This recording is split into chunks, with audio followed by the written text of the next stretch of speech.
नसीम शाह को बिल्कुल संभाल के इस्तेमाल करना चाहिए। ऐसा ना हो कि जैसे शाहीन शाह की तरह हर क्रिकेट खिलाएं, हर फॉर्मेट में खिलाएं और बिल्कुल भी रेस्ट करने की गुंजाइश ना हो, तो फिर बॉलर जो है वो इंजरीज की तरफ जाते हैं। सलमान अली अगर डेवलप हो रहे हैं एज अ प्लेयर, या फिर वही है कि यार पीएसएल में परफॉर्म कर लूंगा, डोमेस्टिक में परफॉर्म कर लूंगा, नेशनल टीम में जाऊंगा तो मैं दोबारा से बस वही है कि बॉलें जाया करूंगा और आ जाऊंगा, जो कि नवाज कर रहे हैं।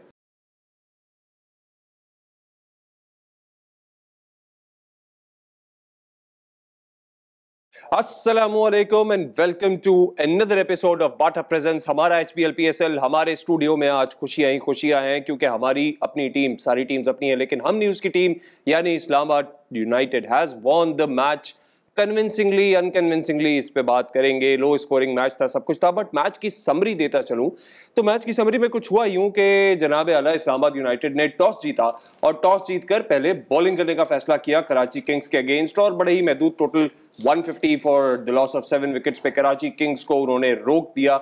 20 ओवर कंप्लीट हुए और जब इस्लामाबाद यूनाइटेड बैटिंग करने पे आई तो उन्होंने बड़ी आसानी से 151 for the loss of 5 wickets पे, जबकि 18 ओवर हुए थे, 19 ओवर कंप्लीट हुए थे, ऑलमोस्ट 2 बॉलें बाकी थी अभी 19वें ओवर की, और ये मैच इख्तिताम पजीर हुआ। मेरे साथ मौजूद हैं आप सबके जाने माने, आप इस स्क्रीन टोन देखते रहते हैं, मेरे एक्सपर्ट मिस्टर तारिक हारून। कैसे हैं आप सर? ठीक ठाक हैं? अल्हम्दुलिल्लाह मैं ठीक हूं। Are you happy? Islamabad United won the match. बिल्कुल And the happy. tables have turned of PSL quite drastically, I would say. क्योंकि एक बिजनेस रेट पे तो हम आ गए, मैचेस कम से कम रह गए, आगे शायद 6-8 मैचेस हैं, फिर प्ले ऑफ्स हैं, 6 मैचेस हैं, और उसके बाद प्ले ऑफ है। इस्लामाबाद यूनाइटेड ने सेकंड पोजीशन ले ली है। कहाँ से ये टीम उठ के एकदम से सेकंड पे आ गई? जी हाँ, देखें बहुत इंटरेस्टिंग हो गया, और हम पहले से कह रहे थे कि यार 4 टीमें हमें नज़र आ रही हैं, लेकिन यहाँ पर इस वक्त 5वीं टीम का भी चांस बना हुआ है कहीं ना कहीं। देखें आगे चल के क्या होता है। अब कुछ भी हो सकता है क्योंकि इस्लामाबाद यूनाइटेड ने 4th पोजीशन से जंप करके सेकंड पोजीशन ले ली है। तो देखें अगला आगे जो मैचेस होते हैं, they were on the 4th position, Multan Sultan, Quetta gladiator, Peshawar Zalmi, then Islamabad united, और एक मैच ने नेट रन रेट की वजह से इतना उन्हें बूस्ट दिया कि वो सेकंड पे आ गए। उसके बाद Quetta Gladiators and then Peshawar Zalmi and then Karachi Kings and then the hot favourite Lahore Qalandars. खैर, सो उसकी बात अगर हम करें तो ये मैच के ऊपर अगर हम आए, और तारिक भाई आपके ओपिनियंस में लूंगा। So Karachi kings started to bat, और जैसे कि समझा जा रहा था, कुछ एग्रेशन नजर आई शुरू में शान मसूद और टिम साइफर्ट के बीच में कि हाँ यार कुछ लग रहा है, but failure again bye Shan Masood. हाँ देखें, बिल्कुल शान मसूद की जो फॉर्म थी, आई थिंक ज़रा भी बिल्कुल भी इम्प्रूवमेंट नहीं आ रही है उनकी बैटिंग में कहीं से भी, बल्कि वर्स से वर्स होती चली जा रही है मेरी नज़र में। और न सिर्फ वो बल्कि बहुत कम बैटर्स उनके जो है ना वो कुछ कर पा रहे हैं अपनी टीम के लिए। और ले दे के वही शुएब मलिक और पोलार्ड पर सारी कहानी आ जाती है। आज शुएब मलिक भी बहुत जल्दी आउट हो गए, बहुत जल्दी रेस्ट शॉट मार गए। पोलार्ड ने कहीं ना कहीं संभाला दिया टीम को। छोटे छोटे स्कोर्स कुछ बैट्समैनों ने किए हैं, लेकिन पोलार्ड की इनिंग की वजह से ये 150 तक पहुंचने में कामयाब हो गए थे, जो कि एक फाइटिंग स्कोर जिसे कह सकते हैं आप इन पिचेस पे आजकल जिस तरह का रवैया है इस्लामाबाद की पिचेस का। तो लेकिन कन्विंसिंग नहीं हो रहा, कुछ भी इम्प्रूव नहीं हो रहा। बहुत ही अलार्मिंग सिचुएशन है आई थिंक, ख़ास तौर पे मैं कहूँगा शान मसूद के लिए। तारिक भाई, अगर मैं इस मैच को इस तरह कहूँ कि this was Kieron Pollard versus Islamabad United, गलत तो नहीं होगा? काफ़ी हद तक सही बात, काफी तक ऐसे ही है। कितने रन शॉट्स रहा कराची किंग? कितने रन शॉट थे? 20 रन, 30 रन के वो ये मैच का पासा पलट जाता। आई थिंक 20 रन मजीद अगर होते तो इंटरेस्टिंग मैच हो सकता था, क्योंकि प्रेशर आ गया था एक मौके पे इस्लामाबाद यूनाइटेड पर। मीर हमजा की बॉलिंग, मैं कहूँगा कि उन्होंने टाइमली विकेट्स लिए, पावर प्ले में भी विकेट्स लिए, फिर आकर शादाब खान जब सेटल थे उनको आउट किया। उनके आउट होने के बाद ऐसा लग रहा था कि इस्लामाबाद जो है अंडर प्रेशर आ गया हुआ, क्योंकि 2 ऐसे बैटर्स क्रीज पर थे। फ़हीम अशरफ अभी आए थे, हालांकि वो लास्ट मैच में उनकी फॉर्म लग गई थी, लेकिन अभी क्रीज पर आए थे। हैदर अली टोटली इस टूर्नामेंट में कुछ भी नहीं किया हुआ था दोनों ने, सिवाय फ़हीम अशरफ के लास्ट इनिंग लगी थी उनकी। लेकिन फ़हीम अशरफ ने आकर उस प्रेशर को आती पहली बॉल पे तोड़ा है। थोड़ा सा ऑफलाइन हुए हैं मीर हमजा, और उन्होंने जो छक्का लगाया है उसके बाद से वो जो प्रेशर बनने जा रहा था इस्लामाबाद पे, वो टूटा और वापस जो है वो मैच में वापस आया इस्लामाबाद यूनाइटेड। अच्छा, मैं कराची की बैटिंग पे वापस आऊँगा, शान मसूद पे थोड़ी सी बात करना चाहूँगा। बैटिंग के दौरान एग्रेशन नहीं नज़र आता, फील्डिंग में एग्रेशन इतना नज़र आता है कि लड़ाई झगड़े तक बात पहुँच जाए या गुस्से तक बात पहुँच जाए। एग्रेशन कितना इंपॉर्टेंट है कहाँ दिखाना चाहिए है, यूथ देख रही है, सिर्फ हमें नहीं देख रही, उनको भी देख रही है कि यार इतने बड़े बड़े हैं तो स्टार्स ही ना हमारे। तो क्या कुछ बताएं यूथ को कि एग्रेशन कहाँ जरूरी है और कहाँ जरूरी नहीं है? हाँ बिल्कुल, देखें एग्रेशन अपनी परफॉर्मेंस में होना चाहिए, बॉलिंग बैटिंग फील्डिंग में, वहाँ पर आप एग्रेसिव हो। अंदर आपका जो जो बिहेवियर है एटलीस्ट वो जो है ना वो उसका जो मयार होना चाहिए वो अखलाक से गिरा हुआ नहीं होना चाहिए। और बीइंग कैप्टन हो सकता है कुछ चीज़ों पर सामने वाले प्लेयर्स से या सामने कैप्टन से आपकी कोई किसी चीज़ पर तनाज़ा भी हो सकता है, लेकिन उसका अंदाज़ इस तरह से नहीं होना चाहिए कि जो देखने में क्राउड जो देख रहा है या जो फैंस देख रहे हैं उन्हें फिर ये लगे कि यार ये सब भी चलता है, यानी वहाँ तू मैं हो रही है और थोड़ा सीरियस नोट पर होने लगी थी, ऐसा लगा था। अगर वो थोड़ी सी स्माइल भी साथ रख लेते तो हु नोज़ के अंदर क्या बातें हो रही हैं। तो मेरा मशवरा यही रहेगा कि बिल्कुल गेम में हो जाती है, हीट ऑफ द मोमेंट चीज़ें हो जाती हैं, लेकिन उसमें इनका जो जेस्चर होना चाहिए एटलीस्ट फेस पे जो है ना वो स्माइल होनी चाहिए, और ताकि जो ऑडियंस है जो देख रहे हैं उन्हें लगे कि एक अच्छे एनवायरनमेंट में इनका जो है ना ये कंपटीशन भी चल रहा है। लेकिन हीट जिसे मैं कहूँगा कि वो होनी भी चाहिए और वो नज़र भी आई है, लेकिन हाँ उसकी जो साइट्स हैं वो कुछ सही जगहों पे हैं, कुछ गलत जगहों पे हैं। बिल्कुल आपका क्वेश्चन जो है वैलिड है इस पॉइंट से। ओके ऑलराइट, अब इनको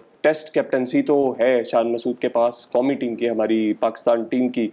तो आप क्या देख रहे हैं इस जो कंटिन्यूसली एक हार का सिलसिला चल रहा है? लग ऐसा रहा है कराची किंग्स का सफर भी शायद खत्म हो जाएगा।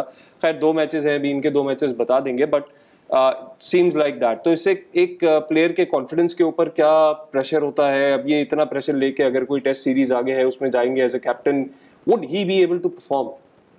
देखिए थोड़ा सा डिफ्रेंशिएट तो हम कर सकते हैं कि यार फॉर्मेट में बहुत बड़ा फ़र्क है, ज़मीन और आसमान का फ़र्क है। लेकिन कॉन्फिडेंस जो है वो वाकई में वो किसी भी फॉर्मेट में आप खेल रहे हो, रिसेंट में आपकी फॉर्म अगर अच्छी ना हो तो वो वरीड ज़रूर हो सकती है आपके लिए इन फ्यूचर, चाहे कोई सा भी फॉर्मेट हो।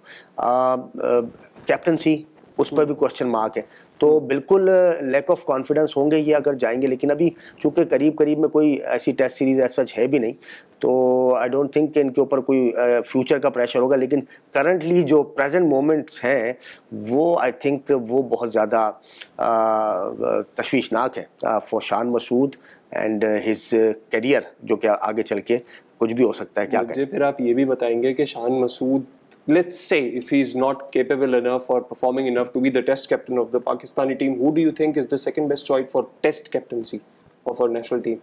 देखिए अभी फ़िलहाल तो आपके पास एक रिजवान ही है ले दे के, और रिजवान एक ऐसे प्लेयर हैं कि वो जितनी उनके अंदर बुर्दबारी है, जितनी उनके अंदर जितना हौसला है उनका, जितना टेम्परामेंट है, जितने वो पॉजिटिव माइंड से क्रिकेट खेलते और खिला रहे हैं, हम देख रहे हैं कि इस PSL में, तो जितना उनके पास पेशेंस है तो वो आई थिंक वो टेस्ट की भी कप्तानी कर सकते हैं, T20 भी कर सकते हैं।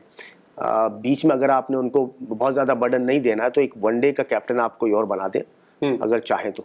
अदरवाइज रिजवान इस वक्त वन एंड ओनली चॉइस है। हम देख रहे हैं जितने भी आप देख लें हम अपने कप्तानों को सारी टीम्स के, तो उसके अलावा जो पाकिस्तान टीम में है वो भी इस वक्त जूनियर्स की जो है ना वो भरमार है। बाबर आजम ऑलरेडी आपने रिसेंटली उनको जो है ना उतारा है कप्तानी से, और कोई ऐसा चेहरा है नहीं कि जिसे आप लीडर बना दें। आई थिंक रिजवान जो है वो बेस्ट चॉइस है, टेस्ट की भी कप्तानी उनको देनी चाहिए, और साथ साथ T20 वर्ल्ड कप की तो मैं ज़रूर डिमांड करूंगा कि उनको फ़ौरन से कप्तान बना देना चाहिए।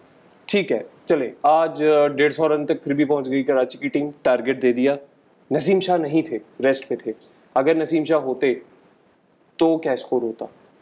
मेरे ख्याल से तो कैरन पोलार्ड को भी आउट कर देते। हाँ देखिए फ़र्क पड़ता, क्योंकि पिच यहाँ पर मैं एक बात ज़रूर कहूँगा, जैसी पिचेस हैं, क्रेडिट दूंगा मैं क्यूरेटर्स को और ग्राउंड स्टाफ को कि आप देखिए कि एक तरफा पिचेस नहीं बनी। होता है कि अगर बैटिंग पिच बनती है तो वो बैटिंग ही होती चली जाती है, 200 रन 225 रन भी सेफ नहीं होते, या कभी बॉलिंग पिच बनती है तो वो 100 रन 125 रन नहीं हो रहे होते। लेकिन इन पिचेस पे आप देखिए कि अगर बॉलर जो है वो अच्छी डिसिप्लिन लाइन और लेंथ से बॉल करते हैं तो उनको भी रिवॉर्ड मिलता है, और अगर बैटर्स जो हैं वो वहाँ पर अपनी मेहनत से, एफर्ट से, अपनी क्लास दिखाकर अगर रन्स करना चाहते हैं तो वो रन्स भी करते हैं। तो इक्वली गुड पिचेस बनाई हैं, और बिल्कुल आपने ठीक कहा, अगर नसीम शाह होते जिस तरह की उनकी फॉर्म है तो 20 से 25 रन का मज़ीद डिफरेंस आ सकता था, 125 130 रन शायद ये चेज़ कर रहे होते। लेकिन यहाँ पर मैं कहूँगा कि बहुत ही स्मार्ट मूव थी जो उनको रेस्ट कराया। देखिए, ये एक अकेले ऐसे बॉलर हैं नसीम शाह, मैं समझता हूँ कि वो इस वक्त पाकिस्तान का जो सही मानों में एसेट है वो नसीम शाह है, क्योंकि वो हर फॉर्मेट के बहुत ही ज़बरदस्त बॉलर हैं और नेचुरली इतनी ज़बरदस्त उनकी रिस्ट लगती है, इतना ज़बरदस्त स्विंग करते हैं, पेस उनका 145 से अबव है। तो लेकिन चूँकि उनका जो बॉलिंग एक्शन है, हम देख चुके हैं कि पास्ट में वो दो मरतबा इंजरीज़ की वजह से टीम से बाहर गए। तो मैं समझता हूँ कि ये तो मैं डिमांड करने वाला था आज के शो में, लेकिन उन्होंने पहले से ही इस्लामाबाद ने उन्हें रेस्ट दिया, जो कि बहुत अच्छी बात है, क्योंकि आगे T20 वर्ल्ड कप भी आ रहा है। और मैं ये रिक्वेस्ट करूँगा आगे सेलेक्टर्स से, कोचेस से, कि नसीम शाह को बिल्कुल संभाल के इस्तेमाल करना चाहिए। ऐसा ना हो कि जैसे शाहीन शाह की तरह हर क्रिकेट खिलाएं, हर फॉर्मेट में खिलाएं और बिल्कुल भी रेस्ट करने की गुंजाइश ना हो, तो फिर बॉलर जो है वो इंजरीज़ की तरफ जाते हैं, और ख़ास तौर पे ऐसे बॉलर जो कि 2 मरतबा इंजरी की तरफ जाके फिर वापस आ रहे हो, तो इनका बहुत ज़्यादा ख्याल रखना चाहिए। इसका मतलब ये आपकी बातों से मैं ये समझूँ कि you are seeing Naseem Shah playing in the T20 world cup for Pakistan team. Yes, of course, मैं समझता हूँ कि इससे बेस्ट बॉलर तो कोई नहीं। जी, कंटिन्यूएशन में, sorry to cut you off, लेकिन ड्रॉप किसको कर रहे हैं फिर? शाहीन आफरीदी को, हारिस रऊफ को? हारिस रऊफ तो ऑलमोस्ट आउट है ना, वो तो इंजर्ड भी हो गए हैं। और अभी सिलेक्टर्स नसीम शाह तो फर्स्ट चॉइस है सर। शाहीन आफरीदी अगर बीइंग ए कैप्टन तो वो है ही, अगर वैसे अगर आप चॉइस करने चले जाएंगे कि who is the first bowler, तो वो नसीम शाह ही होगी फर्स्ट चॉइस। सब ओपन कराएंगे आप बॉलिंग नसीम शाह? बिल्कुल ओपन नहीं, if you have the authority you would say कि he is the open bowler. बिल्कुल ओपनिंग बॉलर है, स्ट्राइकर है, और आपको अर्ली विकेट लेके दे सकते हैं। और बहुत ही जिस तरह से वो बॉलिंग कर रहे हैं इस वक्त PSL में, वो वापस अपनी उससे सुप्रीम फॉर्म में नजर आ रहे हैं। अच्छा, प्लस बैटिंग भी उतनी ही अच्छी जानते हैं, और पिछले मैच में प्रूव भी किया उन्होंने कि बैटिंग में भी उन्होंने 20-30 रन दे दिए। जिस तरह से क्लासिक शॉट खेले, एक कंपैरिजन छोटा सा मेरे जहन में अभी बैठे बैठे यहाँ आ गया। एक मैं नसीम शाह की बैटिंग देखता हूँ जो कि बॉलर है, फास्ट बॉलर है, और वो बॉलर की तरह ही खेलते हैं। और दूसरी तरफ एक बैट्समैन है शान मसूद, जो गलत टेक्निक से आउट हो रहा है। मुझे ये समझ नहीं आ रही कि ये क्या है। ये मेंटल ब्लॉकेज है, गाइडेंस की कमी है, मैं बस मैं वो जो एक होता है कंप्लेसेंट हो गया हूँ कि यार बस मैंने ऐसे ही खेलना है भाई, करना है जो कर लो। देखिए, सारी बातें जो है ना वो आफ्टर ऑल जाके माइंड पे ही जाकर ख़त्म होती हैं। जो भी सर्कमस्टांसेस हैं, अगर आप को कोई फिज़िकल इश्यूज़ हैं या मेंटल इश्यूज़ हैं या इन्वायरमेंटल कोई भी इश्यूज़ आ रहे हैं, लेकिन एंड ऑफ द डे आपको उससे निकलना है। देखिए, मुश्किलें अगर नहीं आएंगी तो आपको कामयाबी भी नहीं मिलती। तो मुश्किल का आना कोई बड़ी बात नहीं होती, लेकिन उस मुश्किल को हरा कर आगे जाना होता है, जिसमें कि शान मसूद जो है वो इस वक्त बुरी तरह से नाकाम हुए हुए नज़र आ रहे हैं। हमें होप के नेक्स्ट जो 2 मैचेस रह गए हैं रिमेनिंग कराची के, वो अपनी फॉर्म को कम से कम एटलीस्ट गेन करें। अगर कराची जीते या ना जीते, एटलीस्ट वो कुछ कॉन्फिडेंस लेकर जो है ना इस PSL से जाए। और आपने नसीम शाह की बैटिंग की बात की, आउटस्टैंडिंग। देखिए, वो एक चैम्पियन क्रिकेटर हैं, जिसे कहते हैं कि एक वॉरियर जो होता है, एक एथलीट, ऐसा एथलीट जो कि वॉरियर है। वो बैटिंग पे गए, ऐसे प्रेशर मैच में अफगानिस्तान के अगेंस्ट उन्होंने 2 मैचेस जिताए बैक टू बैक। एक में 2 छक्के लगाए 2 मैचों में, दूसरा दोबारा अफगानिस्तान से मैच फंसा। और आपको पता है कि आफ्टर इंडिया मैं समझता हूँ कि एक बहुत बड़ी हमारी एक जिसे कहें कि क्रिकेटिंग वर्ल्ड में एक एनिमी टाइप की जो है ना एक टीम अफगानिस्तान भी जो है वो ग्रो कर गई है इस वक्त। तो बहुत ज़्यादा टफ होता है इनसे मैच, और बहुत ज़्यादा ग्राउंड के अंदर आपको पता है कितनी हीट होती है। 2 मैचेस उसमें जिता देना, और एक यंगस्टर का मैं कहूँगा, तो वो कहीं ना कहीं उनके अंदर वो ऐसी क्वालिटीज़ मौजूद हैं कि मैं समझता हूँ कि वो मेंटली बहुत स्ट्रॉन्ग है आई थिंक, और उनका हार्ट भी जो है ना बहुत ही ज़बरदस्त है। मैं तो इनको, अगर आप कहने दें मुझे, तो 1-2 साल बाद कि पाकिस्तान की अगर क़यादत भी इनको दे दी जाए, तो मैं समझता हूँ कि ये टीम को बहुत आगे लेके नसीम शाह जी, और दैट्स एन इंटरेस्टिंग ऑब्जर्वेशन। खैर, वो देखी जाएगी, उसके अंदर और बहुत सारे फैक्टर्स हैं वो जो आप भी जानते हैं और शायद बहुत सारे लोग जानते हैं कि क़यादत के लिए जो फैक्टर्स चाहिए होते हैं वो शायद नसीम शाह में अभी नहीं है। However, we hope for the best for the Pakistan team, and अगर कोई परफॉर्म कर रहा है तो उसे फेयर चांस मिलना चाहिए। मैं अपने एंड से अगर कहूँ तो मैं नसीम शाह को कैप्टन नहीं बनने देखता हुआ चाहूँगा। उसका रीज़न ये है कि सर हमारे यहाँ जो भी कैप्टन बना वो डाउनवर्ड ट्रेंड, बिल्कुल नीचे चला जाता है। बाबर आजम से लेकर आप शाहीन आफरीदी को देख लें या किसी और को भी देख लें, वो कैप्टन की ना अपनी परफॉर्मेंस रहती है ना टीम की performance. However we can think about it as you are saying. Islamabad की बैटिंग, उससे पहले इस्लामाबाद की बॉलिंग के अंदर मिल्स ने 3 विकेटें ली और उसके अलावा फहीम अशरफ पे आप बात कर चुके हैं। मिल्स पे हम ठीक है, he is a player, he is a very good player, but इतनी ज्यादा नहीं, बिकॉज वी आर लुकिंग, हमारे शो का मकसद एक ये भी है कि हम जरा इमर्जिंग टैलेंट और पाकिस्तानी यूथ पे ज्यादा फोकस करें। तो yes, mills did very good job, 3 विकेटें उन्होंने जल्द ले ली और फहीम अशरफ डिड दैट। फहीम अशरफ की बात हम बैटिंग में और सेकंड उसमें करते हैं। Coming to Islamabad united's batting opening, ये क्या चल रहा है? कॉलिन मुनरो, एलेक्स हेल्स दोनों बड़ी मीडियोकर सी एकदम से इनिंग्स खेलने लग गए हैं। इनको रेस्ट दें, ओपनिंग पेयर चेंज करे इस्लामाबाद यूनाइटेड, बिकॉज वहां से एक धचका सा लग जाता है इस्लामाबाद यूनाइटेड को। जी हाँ, देखें कंडीशंस जो है वो तब्दील हुई हैं। 200, 180, 225 इस तरह के स्कोर्स बन रहे थे और सडनली जो है ना वो थोड़ा सा पिच में थोड़ा सा जिप मॉइस्चर टाइप का जो है ना वो आ गया हुआ है इस्लामाबाद में और बहुत सारे बैटर्स जो है वो स्ट्रगल कर रहे हैं। आज ही के मैच में आप देख लीजिए, पूरे मैच में दोनों तरफ से किसी ने भी 50 भी नहीं बनाई है, 50 भी नहीं किया और 100 तो बहुत दूर की बात है। बिल्कुल। तो डिफ़िकल्ट कंडीशंस हैं बैटर्स के लिए, लेकिन बीइंग अ प्रोफेशनल्स इनको वहाँ पर डटना होगा। जैसा कि कल हमने जिक्र किया था, ड्यूसन ने जिस तरह की इनिंग खेली है वो एक महारत की इनिंग थी, परफेक्ट इनिंग थी और जो प्रोफेशनलिज्म जो उन्होंने शो किया था, आई थिंक मुनरो से भी, हेल्स से भी यही डिमांड होगी इस्लामाबाद यूनाइटेड की कि प्रोफेशनलिज्म शो करें और वहाँ पर अंदर लड़ें, फाइट करें, बैट बॉल का वेट करें। अब इस तरह की पिचेस नहीं है कि आप थ्रू द लाइन मारेंगे और लग जाएगा, तो आपको थोड़ा सा पेशेंस रखना पड़ेगा I think in future. Shadab को रिस्क लेना चाहिए है या नहीं कि ओपनिंग पार्टनरशिप में से किसी एक को या दोनों को नेक्स्ट मैच में, since they are in a very stable position, अब एक मैच ही रह गया इस्लामाबाद यूनाइटेड का, तो कुछ जरा एक्सपेरिमेंटेशन करके देखी जाए? कर सकते हैं। देखें, हैदर अली 7वें नंबर पर आ रहे हैं। हैदर अली ओपन कर चुके हैं, पाकिस्तान की तरफ से इंटरनेशनल मैचेस में भी कर चुके हैं।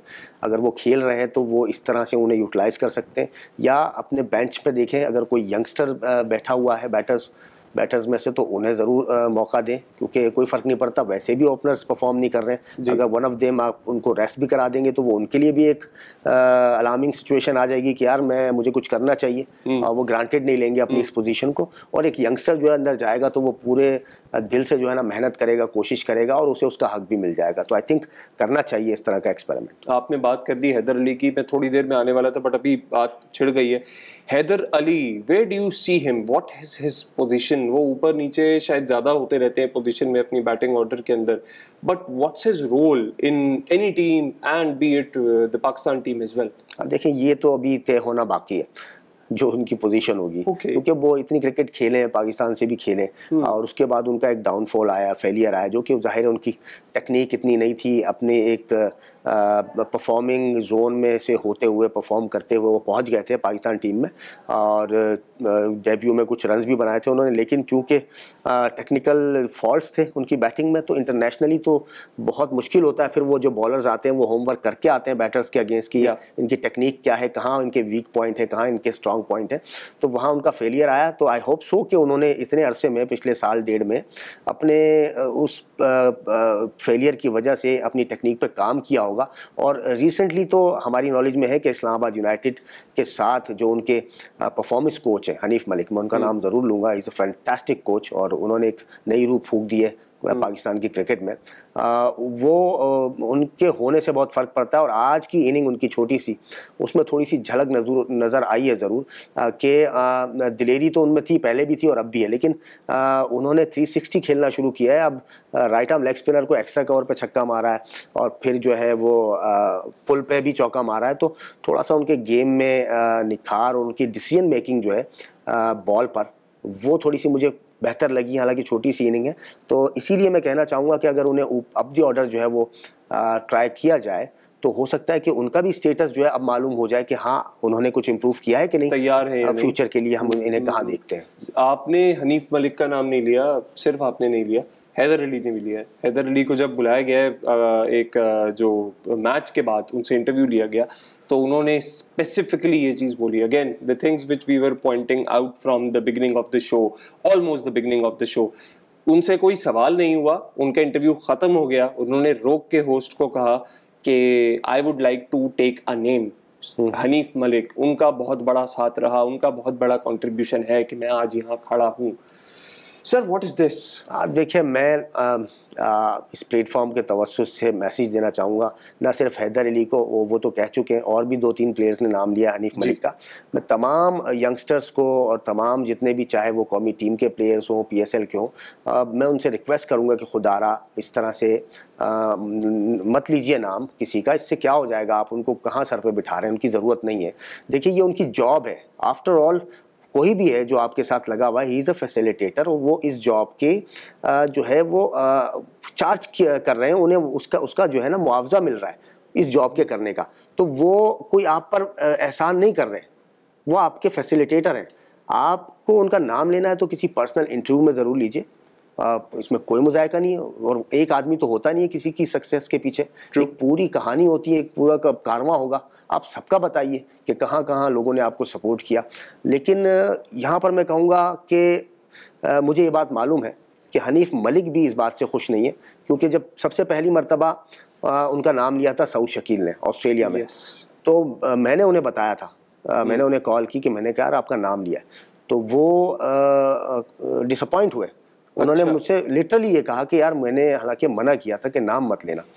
तो जो एजुकेशन पास ऑन हो रही है वो यही हो रही है कि यार आप ही हैं सब कुछ। वो फैसिलिटेटर, वो ट्रेनर या परफॉर्मेंस कोच भी आपको यही कह रहा है कि यार आप में कमाल आते हैं, आप कमाल कीजिए। उसके बाद भी अगर आप कमाल करने के बाद भी फैसिलिटेटर का नाम लेते हैं तो आपको एक मिनट के लिए सोचना पड़ेगा कि आप मेंटली आप कितने वीक हैं, और आपको अपनी मेंटल स्ट्रेंथ पे भी जो है ना वो काम करने की ज़रूरत है। Youngsters have to take this message. जो आने वाले प्लेयर्स हैं, क्रिकेट के आप शौकीन हैं या किसी भी स्पोर्ट के हैं, put your best foot forward. And facilitators और जिस तरह से कोचेस आपको बहुत मिलते रहते हैं, सपोर्ट आपको बहुत मिलती रहती है, लेकिन ये ज़रूरी नहीं है कि आप बस उस सपोर्ट को ही कहें कि जी वही सपोर्ट है जिसकी वजह से मैं ना हूं। You have your own talent. और जैसे कि हमने बात की कि you have to put your foot down to it. मेहनत करनी होती है, मेहनत करने के बाद चीज़ें जो है वो उसी तरह से आहिस्ता आहिस्ता बेहतर होती जाती हैं। So it's not necessary to take the names, जैसे कि तारिक भाई ने भी कहा। तारिक भाई, सलमान अली आगा पे आता हूं मैं। आज जब वो क्रीज पे आए तो इस्लामाबाद के हालात थोड़े बिगड़े हुए थे, ओपनिंग पार्टनरशिप नहीं चल पाई, दोनों कॉलिन मुनरो और एलेक्स हेल जल्दी आउट होकर चले गए, लेकिन Salman Ali Agha and Shadab Khan both took a stand. Shadab पे शायद हम आगे बात कर लें, लेकिन वो सलमान अली आगा डेवलप हो रहे हैं एज अ प्लेयर, या फिर वही है कि यार PSL में परफॉर्म कर लूंगा, डोमेस्टिक में परफॉर्म कर लूंगा, नेशनल टीम में जाऊंगा तो मैं दोबारा से बस वही है कि बॉलें ज़ाया करूंगा और आ जाऊंगा, जो कि नवाज कर रहे हैं, मोहम्मद नवाज भी यही कर रहे हैं, बॉलें ज़ाया करो, एक चौका लगाओ, वापस आ जाओ। हाँ, देखिए डिफरेंस है। नवाज को बहुत टाइम हो गया खेलते हुए, और नवाज जो है वो बहुत लेट डाउन किया हुआ है, ख़ासतौर पे इस सीज़न में PSL के उन्होंने बॉलिंग बैटिंग दोनों से। और सलमान अली आगा रिसेंटली कौमी टीम में गए हैं, बहुत बड़ा टूर करके आए हैं, परफॉर्म करके आए हैं, कॉन्फिडेंट हैं। इसी वजह से उनकी T20 की जो गेम है उसमें भी थोड़ी सी इम्प्रूवमेंट हमें नज़र आ रही है। और दूसरी चीज़ ये है कि इम्प्रूवमेंट जहाँ नज़र आ रही है, लेकिन वहाँ पर वो अपने रोल को भूल जाते हैं। जैसा कि आज आपने बिल्कुल सही कहा कि उन्होंने पार्टनरशिप लगाई शादाब के साथ और मैच को जो है ना वो स्टेबलाइज़ किया, उसके बाद अपनी विकेट थ्रो करके चले गए, जिसकी वजह से इस्लामाबाद यूनाइटेड फंस सकती थी, और फंसी भी, क्योंकि उसके बाद एक अच्छा बॉल पड़ा शादाब को जहां पर बैकफुट पे चले गए थे। तो अगर मैच 19-20 हो जाता तो ज़रूर ये खुद अपने आप को जो है ना वो माफ़ नहीं करते कि यार ये मैंने क्या किया। तो इनका रोल जो है ना वो इन्हें समझना चाहिए। इस्लामाबाद यूनाइटेड हो या कहीं भी ये T20 मैच खेलते हैं, किसी भी पाकिस्तान टीम से खेलते हैं या कहीं भी प्रोफेशनली जाएँ, तो इन्हें ये ज़रूर याद रखना चाहिए कि मेरा जो क्राइटेरिया है बैटिंग का, या जो मेरा जो सराउंडिंग में रोल है वो क्या है। I am not a big hitter, मैं कोई पावर हिटर नहीं हूँ, मैं मैच को चलाने वाला, और मैं सिंगल्स लेकर स्ट्राइक को रोटेट करता रहूँगा। जहाँ मुझे आउट बॉल मिलेगी मैं बाउंड्री भी हिट करूँगा, छक्का भी मारूँगा, लेकिन मैंने वन मैन शो नहीं करना। मेरा जो काम है वो ये है कि मैं इनिंग को सर्व करूं, इस टीम को बिल्डअप करूं, मैं मेहनत से जो है ना अपने पार्टनर्स को भी खिलाऊं और लंबी बारी करूं जिससे स्ट्राइक भी रोटेट हो, और अपने भी ऐसे प्लेयर के लिए देखें। मैं फिर कहूंगा, एक तो बॉलिंग भी करते हैं, दूसरा गोल्डन अपॉर्चुनिटी होती है कि आप एक दो रन बनाते बनाते चुपके अपने 40-50 रन बना दीजिए, आपको क्या प्रॉब्लम है। लेकिन आप जहां आप जाते हो अपने दायरा कार से बाहर निकल के, जो कि आपका स्टाइल ही नहीं है, तो वहां पर फिर यही होता है कि आपके फेलियर के बहुत ज्यादा हाई चांसेस होते हैं. So if groomed properly, what you are saying and what I am getting from what you are saying is if groomed properly, so he can play the role of maybe Mohammad Yusuf in the Pakistan team, जिस तरह से, या मिसबाह-उल हक जिस तरह से वो आके स्टेबिलिटी देते थे मिडिल ऑर्डर में, उस तरह का कोई रोल सलमान अली आगा का हो सकता है? जी हाँ, देखिए कहने का मकसद ये है कि जब आपका गेम जो है वो इनिंग को चलाना है और आप सिंगल्स अच्छे निकालते हैं, आप स्पिनर भी अच्छा खेलते हैं, आप फास्ट बॉलर भी अच्छा खेलते हैं, और सबसे बढ़कर ये कि जब आपके इर्द गिर्द आपके राइट लेफ्ट पे बहुत ही अच्छे पावर हिटर्स जो हैं वो आपके साथ खेल रहे होते हैं, तो फिर आपको जेब नहीं देता कि आप भी निकलकर छक्के मारने की कोशिश करें, अनलेस कि आपको रिक्वायर्ड रेट इतना चाहिए कि 10-12 रन पर ओवर चाहिए, 14 रन पर ओवर चाहिए, तो तब जाकर आप पे भी आ जाता है कि यार आपने भी फिर चांस लेना होता है ओवर में एक आध बाउंड्री मारने का. लेकिन अगर ऐसी सिचुएशन नहीं है तो सलमान अली आगा को चाहिए कि वो इनिंग को एंकर करें और टिल दी एंड खेलें, जिससे न सिर्फ इनको बल्कि इनकी टीम को भी बहुत फायदा होगा. ओके, सो सर मैं आता हूँ, बड़ी देर से इसको संभाले बैठा हुआ हूँ मैं इस सवाल को, लेकिन one of the favourite player of my favourite player Azam Khan, मैं इसको बहुत बड़ा खिलाड़ी बनते हुए देख रहा हूँ, लेकिन आज एक मुझे समझ लें डर खौफ लगा आजम खान में. बाउंस करती हुई बॉल मज़हर रब्बानी की और वो घबरा रहे थे, काफ़ी शॉट्स भी मिस किए.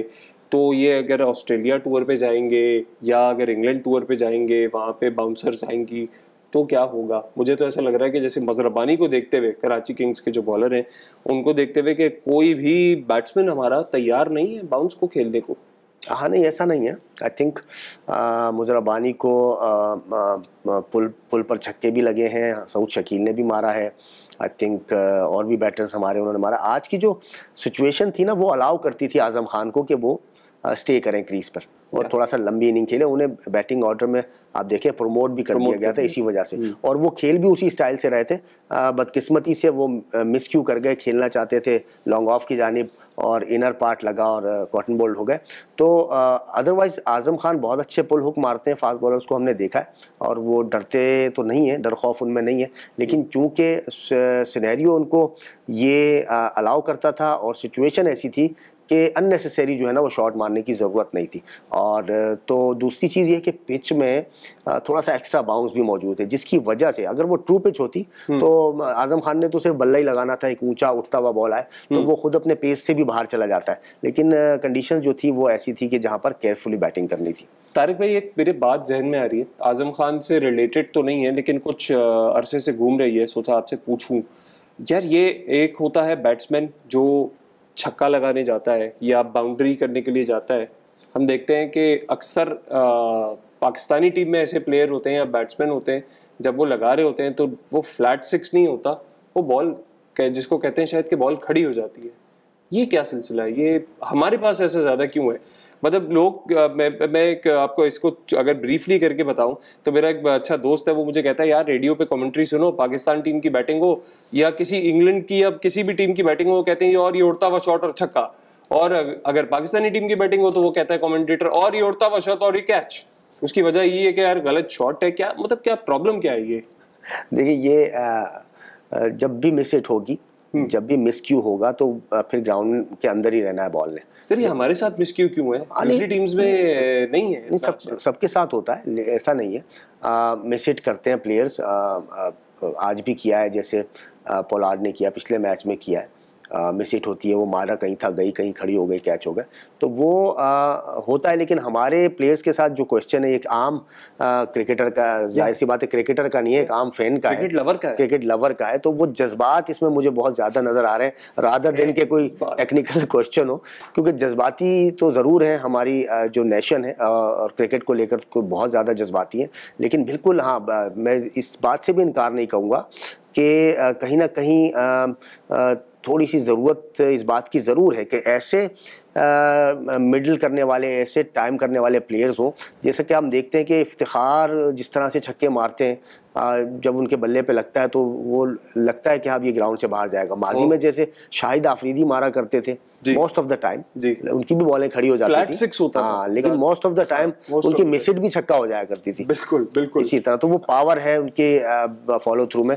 और दूसरी तरफ मैं आजम खान की बात करना चाहूँगा, उनकी शॉटों में फॉलो थ्रू नहीं होता बल्ले का, लेकिन वो इतना आला टाइम करते हैं कि वो जिस तरह से वो छक्के मार रहे हैं इस पीएसएल में, आई थिंक सबसे ज्यादा जो प्यार से छक्के लगा रहा है ना इस पीएसएल में, वो आजम खान है। वो जितने आराम से छक्के मार रहा है, टाइम करता है और छक्का हो जाता है, तो वो देखने में बहुत ही अच्छा लगता है आंखों को।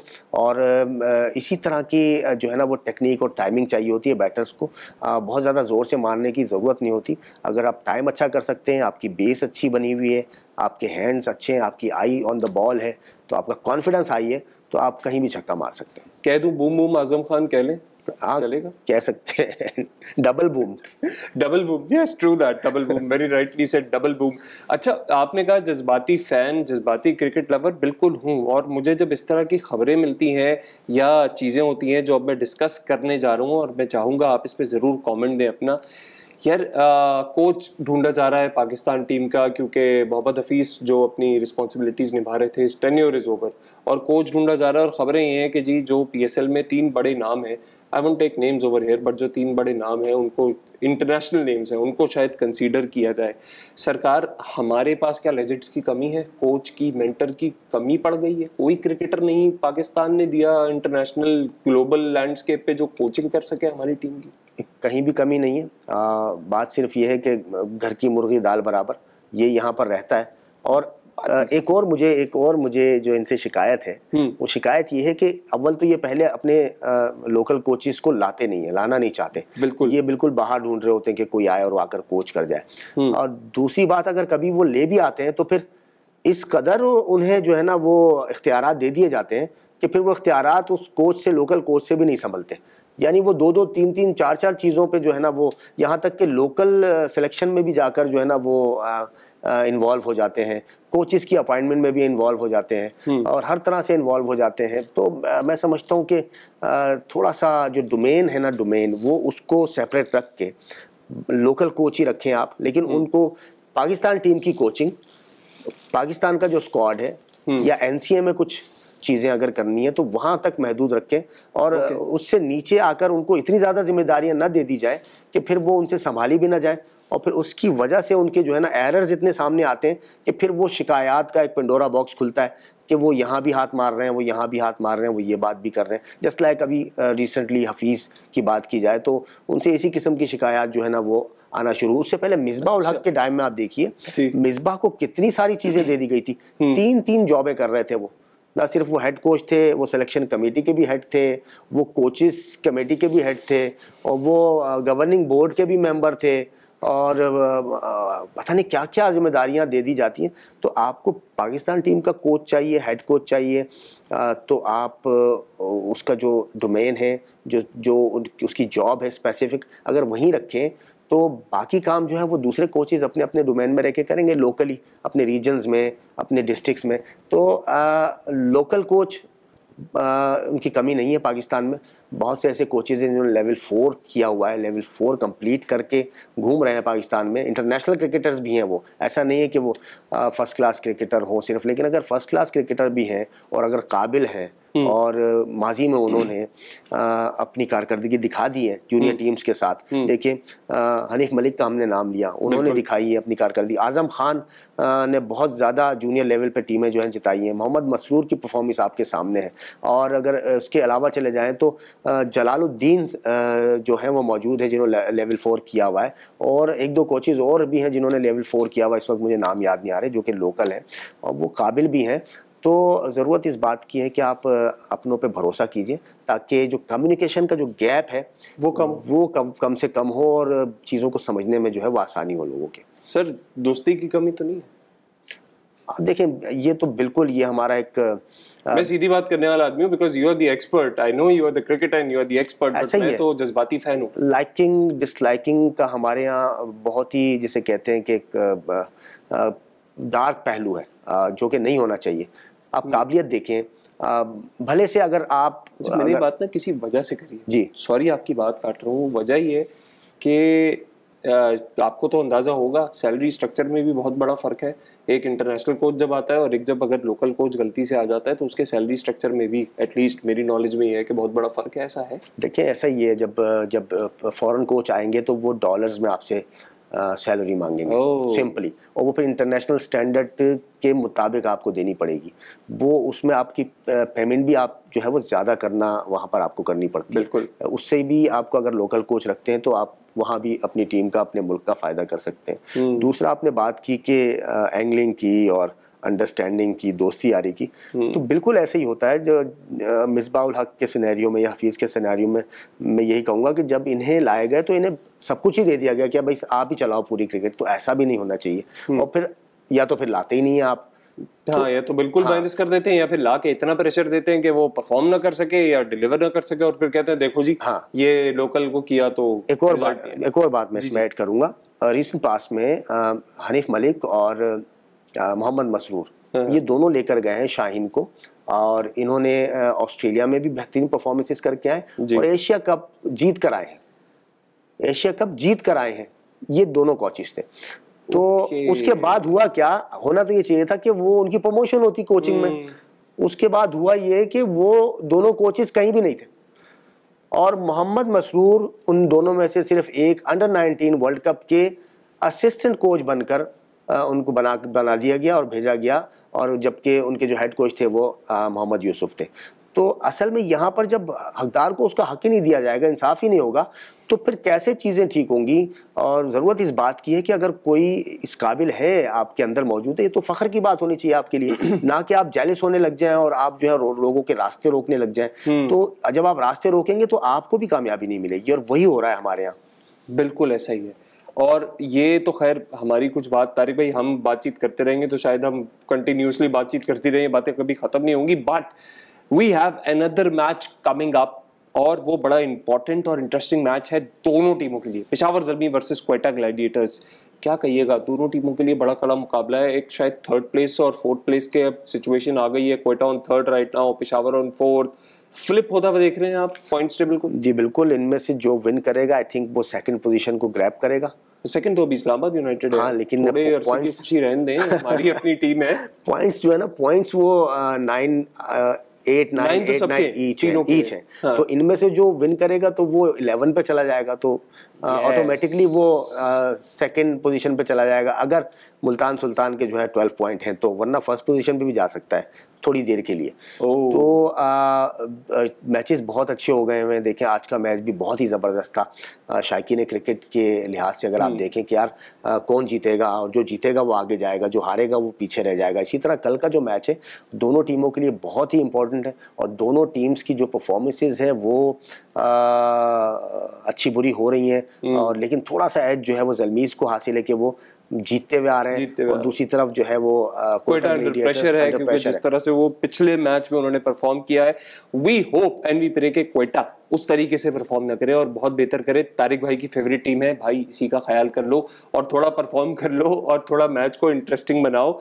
आज का अभी का मैच जो हुआ वो भी बड़ा इंटरेस्टिंग था, बड़ा नेक टू नेक था।